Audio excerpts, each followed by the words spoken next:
চূড়ান্ত ভোটার তালিকা প্রকাশের পর বিএলওর নিজের নামই না থাকায় চাঞ্চল্য ছড়িয়েছে হাওড়ার শিবপুরে।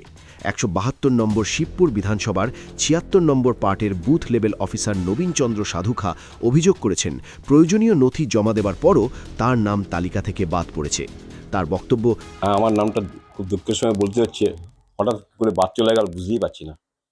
সারাদিন এতদিন খাটলাম, আমি সমস্ত ডকুমেন্ট জমা দিলাম। আমি এমনকি আমি সরকারি টিচার, হ্যাঁ, সরকারি স্কুলে চাকরি করি, হ্যাঁ, সেখান থেকে আমি সমস্ত ডকুমেন্ট জমা দিয়েছি। আমার সার্টিফিকেট, আমার অ্যাপয়েন্টমেন্ট লেটারের কপি, সব কিছু জমা দিলাম। হ্যাঁ, দেওয়ার পরেও দেখছি আমার নামটা হঠাৎ ডিলিট হয়ে গেল। ডিলিট মানে কি?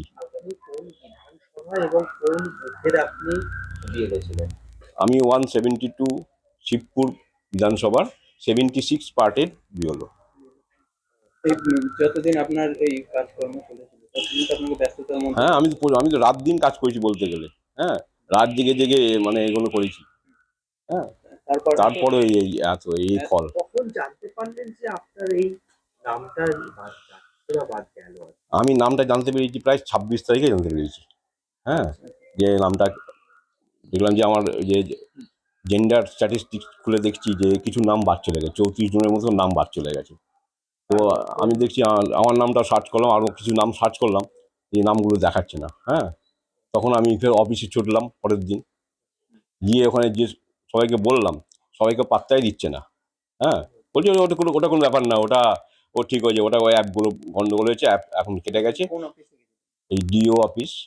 হ্যাঁ, তারপর কি হলো? ওরা বললো যে এটা কোনো ব্যাপার না, এটা তো যখন 28 থেকে লিস্ট বেরোবে সেই লিস্টটা দেখবেন, সব নাম থাকবে, কোনো চিন্তা করবেন না। না, দুঃখের সঙ্গে বলে 2002 সালে আমি তখন বাইরে ছিলাম, তখন আমি প্রাইভেট কোম্পানির চাকরি করতাম, তখন বাইরে ছিলাম। তার আগেই আমার লাস্ট নাম ছিল 1987 সাল থেকে আমার কলকাতায় লিস্টে নাম। কলকাতায় আমি তখন কলকাতায় থাকতাম, কাকুরগাছি এলাকায়, সেখানে আমার নাম ছিল। হ্যাঁ, পরিবার আমার দাদার নাম আছে, আমার বাবা মায়ের নামটা ছিল না, বাবা মা তখন ছিল না, বেঁচে ছিল না, যার জন্য বাবা মার নামটাও দিতে পারিনি আমি। দাদার নাম ছিল, দাদার নাম তো দেওয়া যাবে না।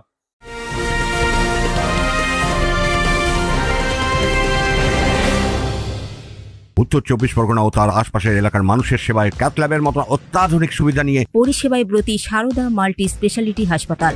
একই ছাদের তলায় মানুষ সাধারণ চিকিৎসা থেকে শুরু করে 24 ঘন্টা cath lab, MRI, CT scan, এনআইসিইউর মতো সুবিধা এবার থেকে পেয়ে যাবেন সারদা মাল্টি স্পেশালিটি হাসপাতালে। প্রয়োজনে যোগাযোগ করুন 033-2592-0730, 2593-0730, 2593-3562 ও 9331275635 নম্বরে। আমাদের ঠিকানা royal park, Kalyani express way, Barrackpore, Kolkata ৭,১২১। সারদা মাল্টি স্পেশালিটি হাসপাতাল, পরিষেবাই হোক আমাদের মূল লক্ষ্য। হ্যাঁ, মেন তো সার্টিফিকেট জমা দিয়েছি, তারপরে আমি চাকরির যে ডকুমেন্টটা, চাকরির অ্যাপয়েন্টমেন্ট লেটার, সেটা দিয়েছি। তারপরে আমার পুরনো ওবিসি একটা সার্টিফিকেট ছিল, পুরনো ওবিসি সার্টিফিকেট দাম আছে, ভ্যালু আছে। হ্যাঁ, অনেক দিন আগে, সে 1987 সালে পুরনো সার্টিফিকেট, সেই সার্টিফিকেট জমা দিয়েছি। ডকুমেন্ট আমি 3টে জেনুইন ডকুমেন্ট জমা দিয়েছি, প্লাস আধার কার্ড, 4টে ডকুমেন্ট জমা করেছি। আধার কার্ড তো আলাদা, আধার কার্ড সঙ্গে ছিল, সঙ্গেও 3টে স্পেশাল যে 13টা ডকুমেন্ট বলছে, তার মধ্যে 3টে দিয়েছি পুরোপুরি। আর কি বলবো, ওর তো এসে থেকে মাথা খারাপ হয়ে গেছে।